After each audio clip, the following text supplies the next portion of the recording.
Why does your scanner show the P0694 engine code? What does it mean? P0694 is a diagnostic trouble code for fan 2 control circuit high. The P0694 engine code for indicate the powertrain control module, PCM or engine computer, has detected an irregular, higher than expected voltage.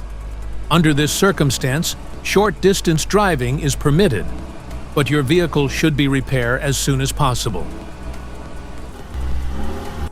So, what causes this imbalance? Here are the most common culprits. This error can be caused by these possible faults in your vehicle.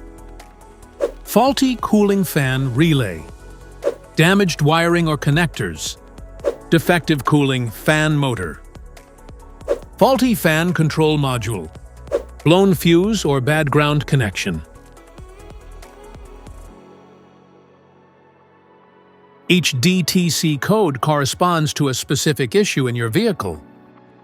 This error code occurs in any OBD2 equipped vehicles, especially in those manufactured since 1996, and it is commonly found in vehicles like Ford, BMW, Chevrolet, Jeep, and Honda. If you want to fix this error code, let us know in the comments section. We will definitely make the video on your demand. If you like this video, don't forget to subscribe to our channel. Thanks for watching.